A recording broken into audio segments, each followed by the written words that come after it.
Olá pessoal, sejam todos bem-vindos ao canal Descomplicando a Engenharia. Para quem ainda não me conhece, eu sou Sueli, sou engenheira civil e no vídeo de hoje nós vamos falar um pouquinho de como definir ramais e subramais. Então já vai dando like no vídeo, comenta, compartilha, se inscreve no canal e ativa o sininho das notificações para não perder nenhum vídeo novo aqui do canal. Então vamos lá. Primeiramente, o que é ramal e o que é subramal? Bom, o ramal é a tubulação que está ligada na caixa da água pelo sistema indireto, pelo sistema de distribuição indireto, ou ligada ao alimentador predial pelo sistema de distribuição direto, ok? Os subramais, eles estão conectados ao ramal, ou seja, são ramificações do ramal principal.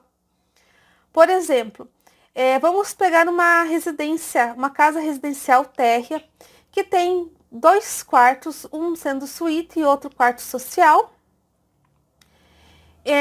cozinha e área de serviço. Então, quais os cômodos que vão utilizar água nessa residência? O banheiro social, o banheiro da suíte, a cozinha e a área de serviço. Então, são 4 cômodos dessa residência que vão utilizar água. Ok? Aí nós temos 2 métodos de dimensionamento, o método do consumo máximo possível e o método do consumo máximo provável. Explicando então, pelo método do consumo máximo possível, como que a gente define subramais. No método do consumo máximo possível, é apenas um ramal para atender toda a edificação. Então, desse ramal principal, vai sair o subramal para atender a cozinha, o subramal para atender a área de serviço, o subramal para atender o banheiro social e o subramal para atender o banheiro da suíte. Então, a função do método do consumo máximo possível é descobrir o diâmetro do ramal principal para atender todos esses equipamentos, porque os demais ramais, eles têm diâmetro tabelado. Só que esse método pode levar a diâmetros maiores do que pelo método do consumo máximo provável, ok? Mas dá para fazer para uma casa residencial térrea. O ramal principal do método do consumo máximo possível, ele pode partir de uma caixa da água, através do sistema de distribuição indireto, ou ele pode partir do alimentador predial pelo sistema de distribuição direto, em que não tem a caixa da água. Então, é um ramal principal que vai se subdividir em 4 subramais, ok? Então, aí a gente já definiu o ramal e os subramais. Pelo método do consumo máximo provável, ele é um pouquinho mais extensa essa definição. Por quê? Porque pelo método do consumo máximo provável, é mais de um ramal principal. Então, a gente consegue definir, por exemplo, algumas possíveis soluções, ok? Então, vamos supor que no banheiro da suíte tenha uma banheira, um lavatório, um vaso sanitário com válvula e um chuveiro. Então, são 4 equipamentos de utilização de água no banheiro da suíte. No banheiro social vai ter um chuveiro, um lavatório e um vaso sanitário com caixa acoplada. 3 equipamentos do banheiro social.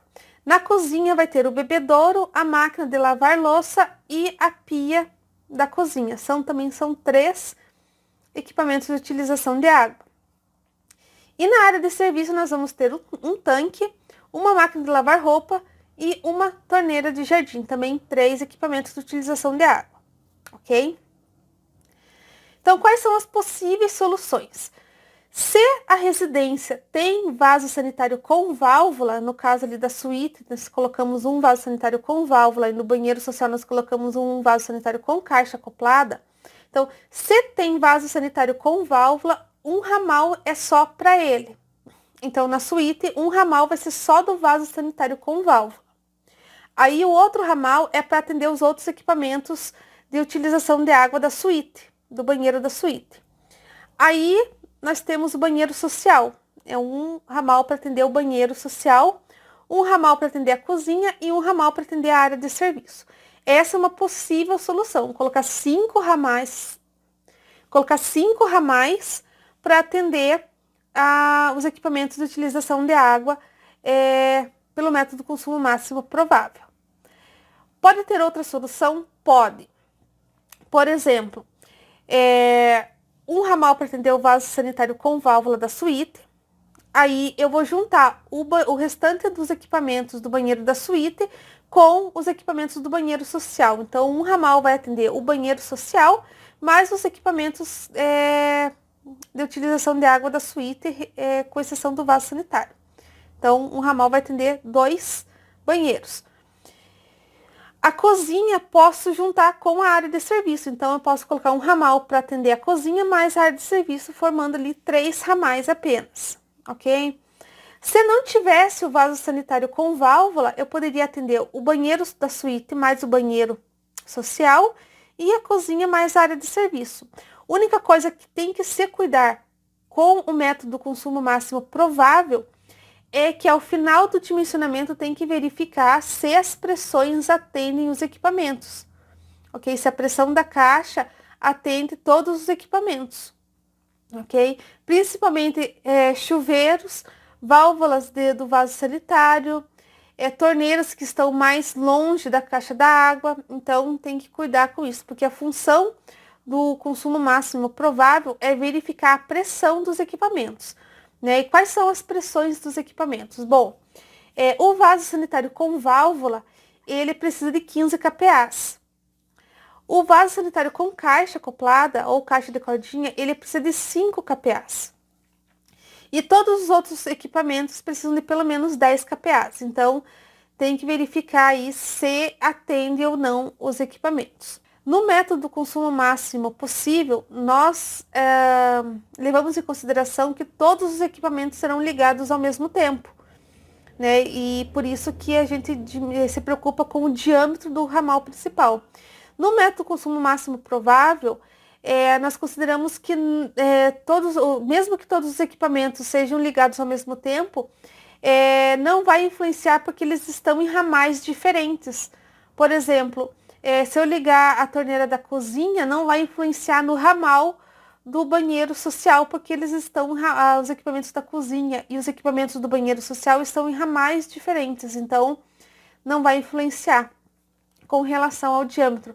Mas lembre-se que se você juntar o banheiro da suíte e banheiro social, são 2 chuveiros, uma banheira, 2 lavatórios e 2 vasos sanitários que podem ser sem válvula. Então, são 7 equipamentos, ok? A cozinha mais a área de serviço. É o bebedouro, a máquina de lavar louça, a pia da cozinha, o tanque, a máquina de lavar roupa e a torneira de jardim. Então, tem que cuidar porque são muitos equipamentos ligados a um ramal só, ok? Então, tem que verificar a pressão.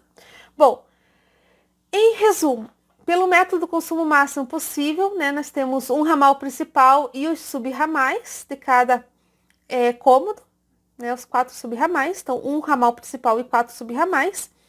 E pelo método consumo máximo provável, nós temos algumas soluções.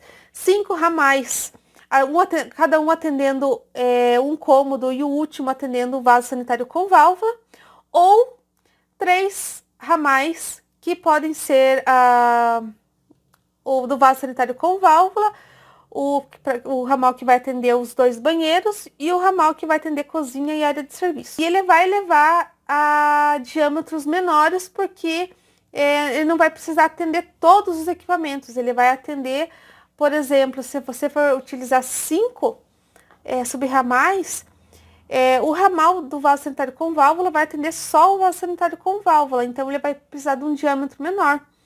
O banheiro da suíte, ele vai ter a banheira, o lavatório e o chuveiro. Então, vai ter um diâmetro menor do que se fosse atender todos os equipamentos. Então, é por isso que um método, ele utiliza diâmetros maiores e outro método utiliza diâmetros menores. Porque no consumo máximo possível, ele vai atender toda a edificação. No consumo máximo provável, são mais ramais menores para atender menos equipamentos. Ok? Então, seria isso. Eu vou ficando por aqui. Até o próximo vídeo.